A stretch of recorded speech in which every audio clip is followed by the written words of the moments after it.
Bonjour et bonsoir, cela dépend de l'heure à laquelle vous êtes en train de regarder cette vidéo. Salutations à Pascal Iboudo, salutations à Afid Denkarou, Farid Bouchouareb, Boris Loco, Onésime Tsigani.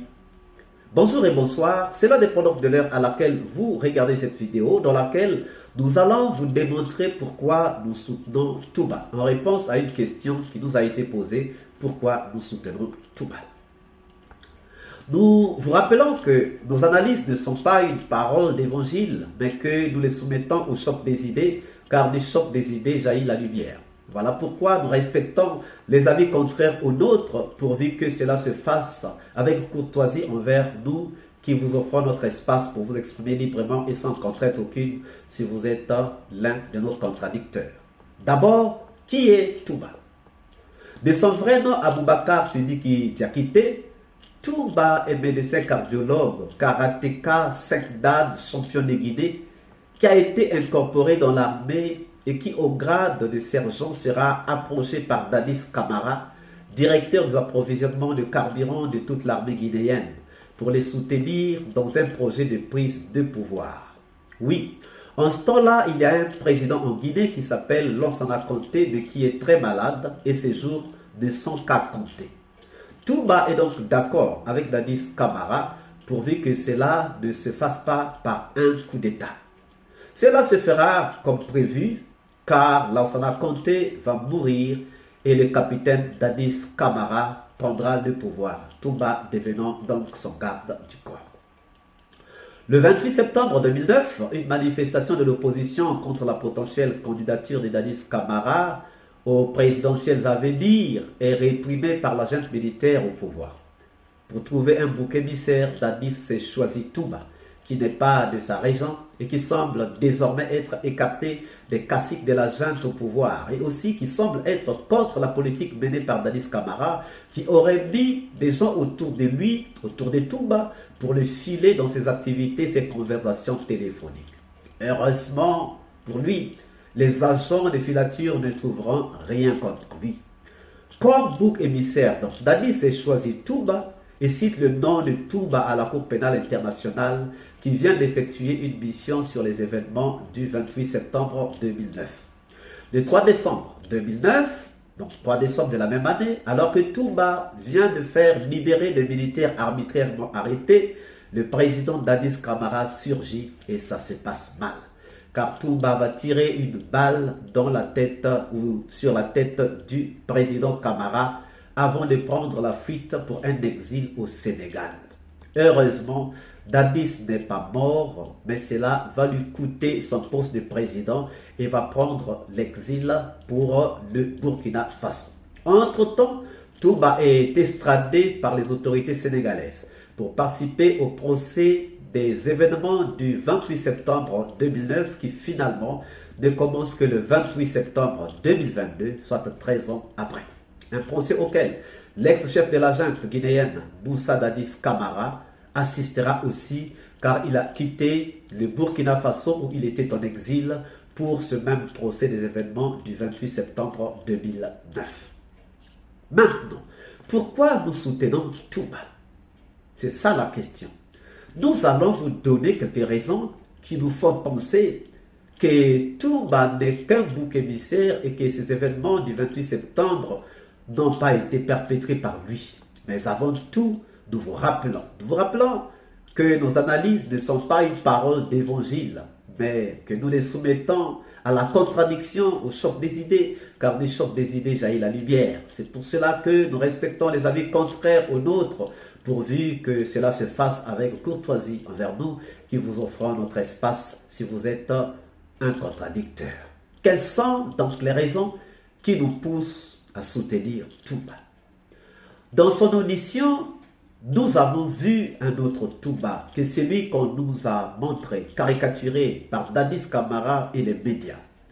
On nous avait montré l'image d'un Touba sanguinaire, un illettré, un vaurien, un homme méchant, un criminel. Cependant, pendant son audition, nous avons compris que Touba était un intellectuel, un homme qui soignait les cœurs, un homme qui vérifiait la tension artérielle des gens et qui leur prescrivait des ordonnances pour alléger leur peine, pour allonger leur vie. Comment un tel homme pouvait-il être capable de mutiler des gens, de massacrer des gens au stade du 28 septembre? Cela a été un choc dans nos cœurs. Et le repentir nous a fait croire que Touba ne pouvait pas faire cela. Du coup, le Touba qu'on nous a montré n'était pas un vrai Touba. Car le vrai Touba, c'est celui qui est aujourd'hui à la barre. Pendant son audition, nous avons vu un Touba intellectuel qui nous donne son plan de défense et qui nous en parle sans s'en écarter une seule fois. Une ligne de conduite qu'il va suivre du début jusqu'à la fin.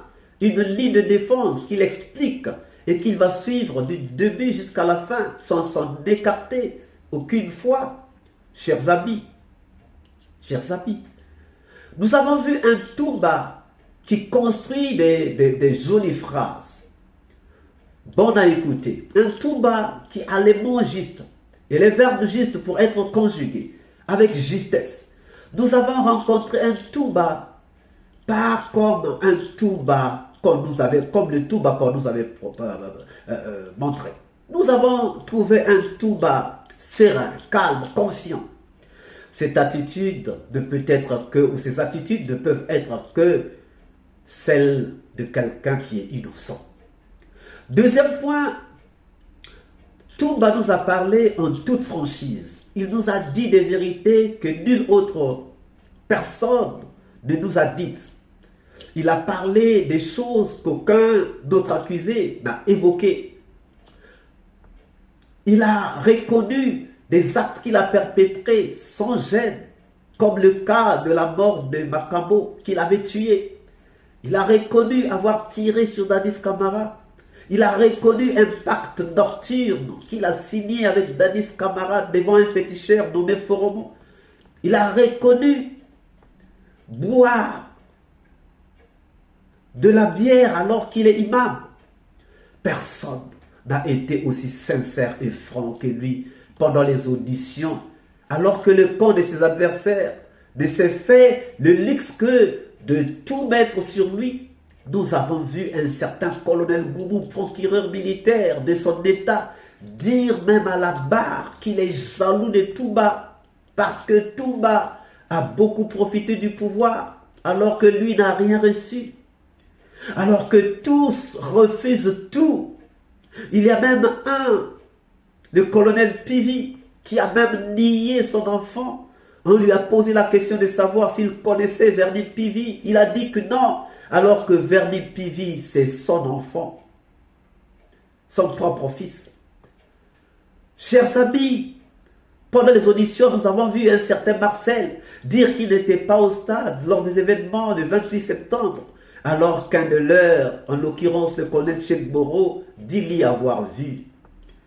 Devant l'autre camp qui s'est réfugié dans la négation et la cacheterie, Touba s'est dévoilé et nous a dévoilé beaucoup de choses. Touba a reconnu avoir été au stade. Touba a reconnu la présence des gens de Lulumo, un groupe armé libérien. Présence confirmée par un leader victime des massacres. Alors que de l'autre côté, personne n'a évoqué cet aspect. Touba pouvait-il nous révéler ces choses qui étaient cachées s'il était complice des événements? Touba pouvait-il nous faire ces révélations s'il avait des choses à se reprocher? On lui a fait porter le chapeau du chef de régiment alors qu'il n'était que lieutenant à l'époque dans une armée où il y avait des colonels. N'est-ce pas un acharnement contre lui tout simplement? On lui a fait porter le chapeau de celui qui détenait la clé du magasin des armes. Dans quelle armée au monde avez-vous vu un garde du corps détenir la clé du magasin des armes? N'est-ce pas là un acharnement contre Touba? On lui a même jalousé le fait qu'il s'habille toujours bien depuis le début du procès. N'est-ce pas là un acharnement contre Touba? Les leaders, organisateurs des manifestants ayant abouti à ces massacres, reconnaissent que Touba leur a sauvé la vie au stade. Comment donc comprendre que Touba soit là en train de massacrer les gens et en même temps en train de sauver ceux qui ont organisé les manifestations qui sont réprimées et les amener jusqu'à l'hôpital pour des soins et même faisant face à un neveu du président, Marcel, qui les a poursuivis jusqu'à l'hôpital, qui a même fait sortir des grenades, les menaçant que les leaders ne soient pas admis à l'hôpital. On nous a dit que des corps avaient disparu des morgues et des hôpitaux. Comment Touba seul pouvait-il tuer des gens, sauver les organisateurs de la marche, les emmener à l'hôpital, les défendre, faire disparaître les corps des hôpitaux et morgues qui avaient été quadrillés par des militaires? Et tous les témoins qui sont morts, dont nombreux assassinés en prison alors que Touba avait déjà pris le chemin de l'exil. Est-ce Touba qui les a tués? Nous sommes tous d'accord que celui qui les a tués ou ceux qui les ont tués ont voulu effacer les traces. Ne sont-ils donc pas responsables? Qui donc a tué Bégré? Qui a tué Sankara? Qui a tué Toto? Qui a tué Théodore? En tout cas, ce que je pense personnellement est que Touba est un témoin gênant qu'on a voulu écarter de ce procès pour tout mettre sur lui. Et puisqu'il est là, par la grâce de Dieu, ils ne peuvent que s'acharner contre lui. Dans la recherche d'une vérité, chers amis, nous devons tous nous pencher vers celui qui dit la vérité. Dans ce procès des événements du 28 septembre 2009, nous voulons tout simplement savoir la vérité. Nous voulons savoir qui a fait quoi. Nous voulons que justice soit faite. Nous ne sommes pas ici en train de faire une analyse politique, mais notre analyse est objective et civile. 157 morts, des centaines de blessés, des centaines de femmes violées. Cela ne peut laisser indifférent que ceux qui n'ont pas le cœur. Et ces massacres ne peuvent avoir été commis que par des gens sans cœur, des gens qui ont des pierres à la place du cœur, des gens sans respect de la vie humaine, des gens sans connaissance de la valeur de la vie humaine.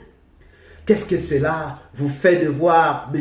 Ouri Bailoba, une personne à mobilité réduite, qui ne comptait que sur son jeune frère pour tout faire pour lui, son homme à tout faire, mais tué dans ces massacres? Chers amis, quand vous ôtez la vie à quelqu'un, vous mettez en déroute toute une famille. Ce que quelqu'un, chers amis, apporte dans une famille, ce que quelqu'un représente dans une famille ou dans son entourage, vous ne savez pas. Et imaginez le choc que cela fait d'ôter la vie de quelqu'un qui était le parapluie d'autres personnes. Dernièrement, oh, chers amis, nous l'avons dit, que nous avons été écœurés devant la déclaration de M.